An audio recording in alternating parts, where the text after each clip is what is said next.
They've got difficult times in education when it comes to the economics of things. That is to say, are you making job cuts? Yeah, we are. I met with non-classroom based staff on Monday, so the staff, the admin staff that support the teachers in preparation, etc.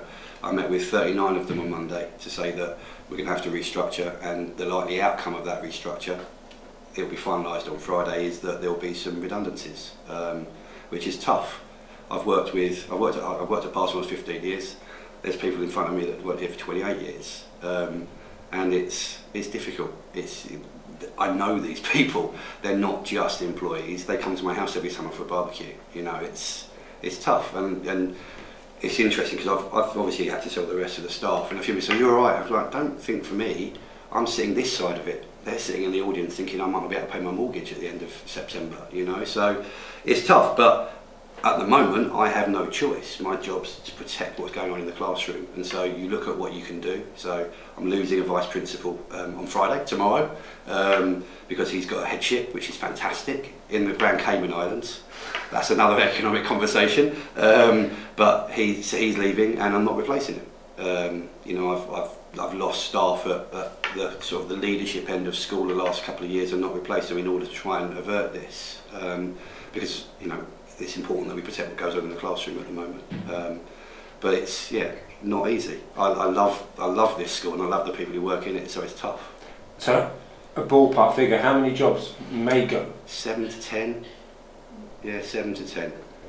To many people, to the man on the street and to the mum outside the school gates, this has come as a complete shock. Why has this come as a complete shock? I don't think it should have done. You know, we have democracy in this country, and we fought very hard for that, and that's the right thing to have. You know, I'm a massive supporter of democracy, and we voted in a government that said this is the way, this is the direction of travel. Austerity is the direction of travel. That's what the Conservative government think is the right way to get us out of the economic situation we're in, and they've been very open about public service cuts.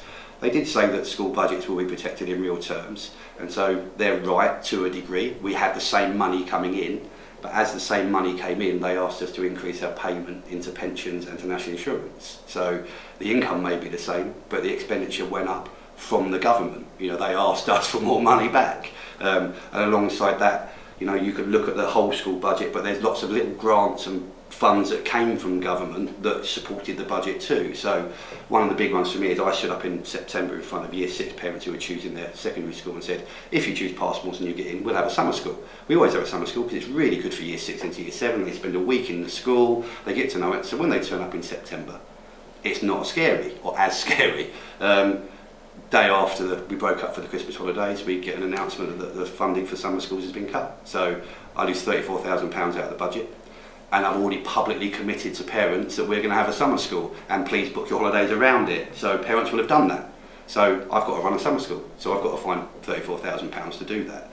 You know, there's other grants, education services grant, there's cuts to that, which doesn't count in our main budget, but it means a £90,000 loss for us this year. During the year we've announced that. So I haven't been out of budget for that. That has just come out of the blue. So it shouldn't be a surprise to people. I think what probably is a surprise is the fact that it's hitting their schools and their children. And you know, my job as somebody who's trying to organise and manage a budget means that, you know, I've got to protect what I can. I mean, actually, you probably won't be able to see it, but that's our budget line. So this is us at September, and by January 2017, I won't be able to pay my staff if I do nothing.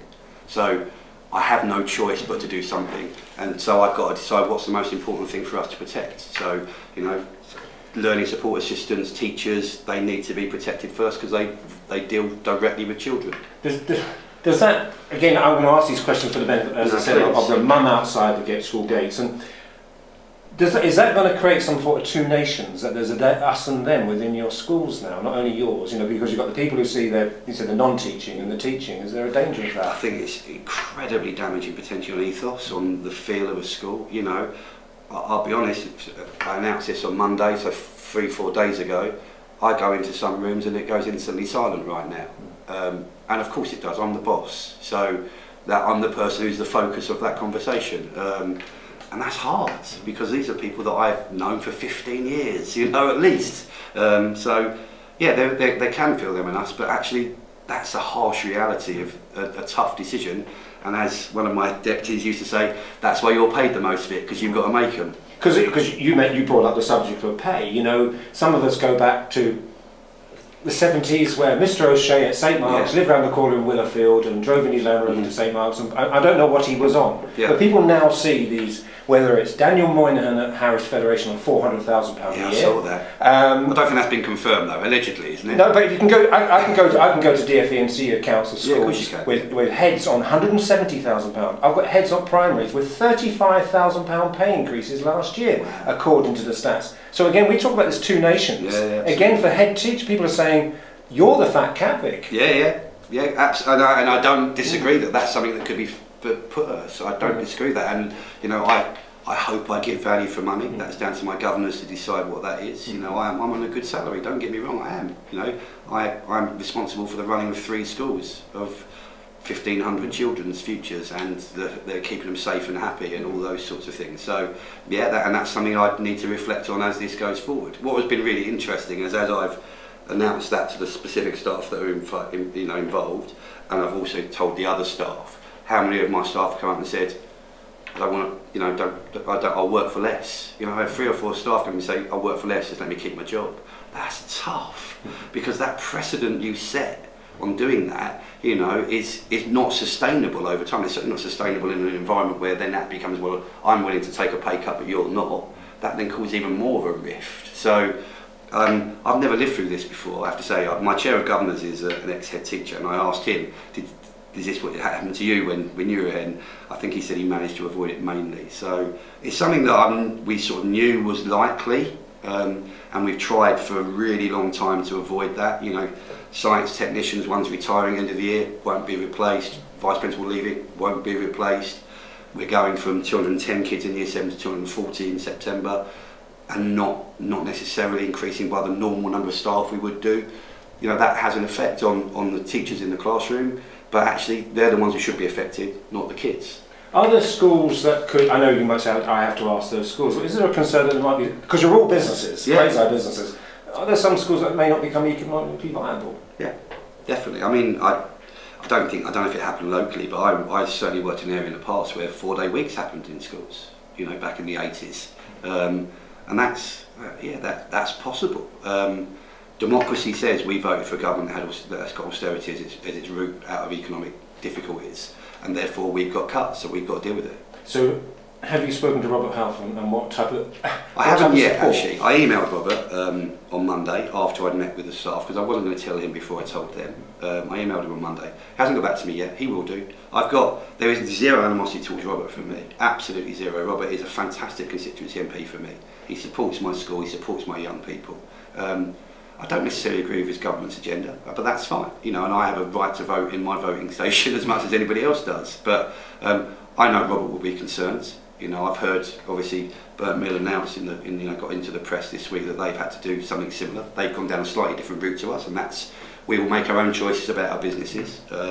But you know, I hate using the word business about school, but I am running an organisation that relies on public funds, and therefore you need to be business-like, even if you're not feeling like you're a business. And I'm told this is what businesses feel like. This is what business life feels like. So get up. Because again, going back to just to make sure we're clear here, because there is a teacher shortage, isn't there? And Essex County Council had put out recruitment. There's a big banner outside St Albans looking for teachers, and so I guess that creates a little bit of confusion, doesn't it? That you'll still be. Are you still actively looking for teachers? Yeah, of course. Yeah, of course, Sam. You know, and it's. But can a maths teacher name his price?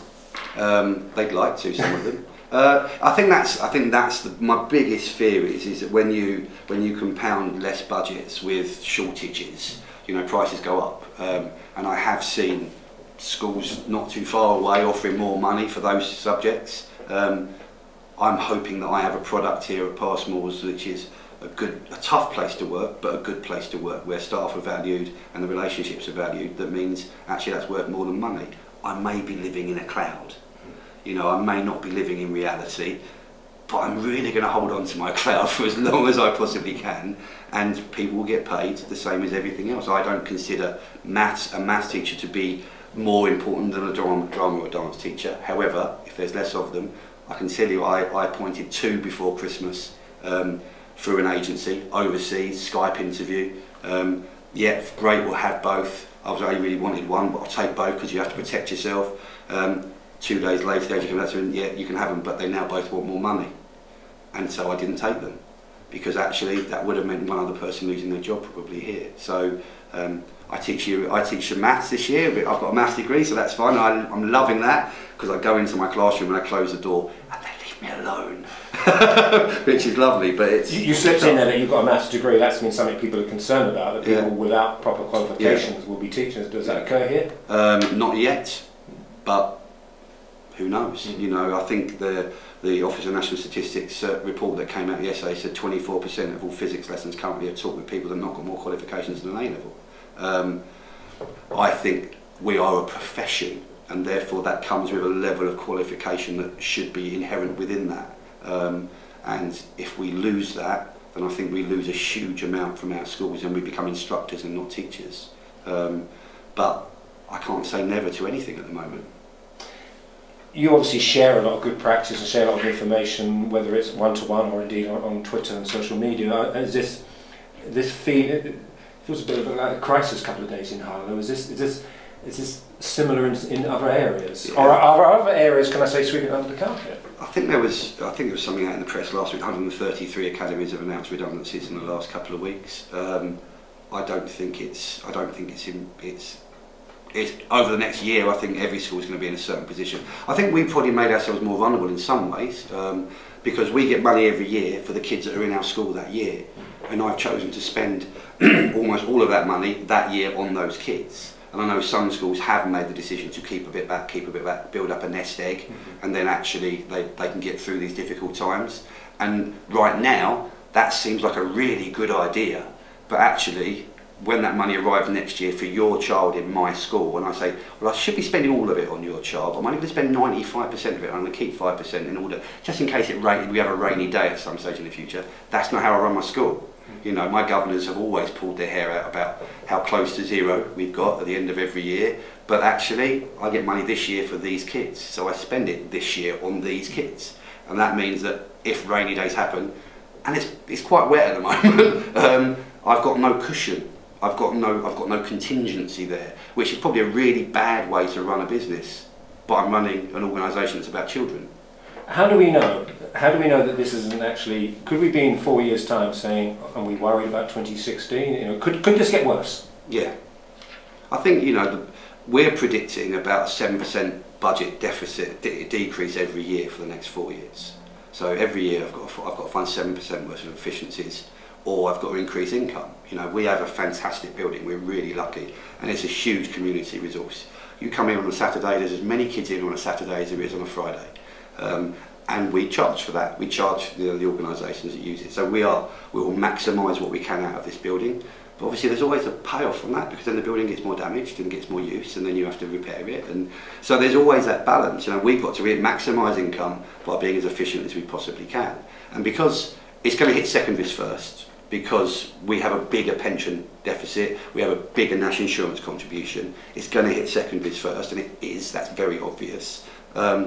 And we're a MAT, so we have 3 schools in our multi-academy trust, us and 2 primary schools, and it's only happening at Passmore's, because it's a Passmore's problem for me. Their budget is balanced at the moment. However, those heads are very aware that potentially it hits them next. So they're doing as much efficiency stuff as they can now, but this is an issue around our secondary school in our partnership, not our primary school, so we'll stick with doing that. I've got to maintain what goes on in the classroom. These kids need to feel safe.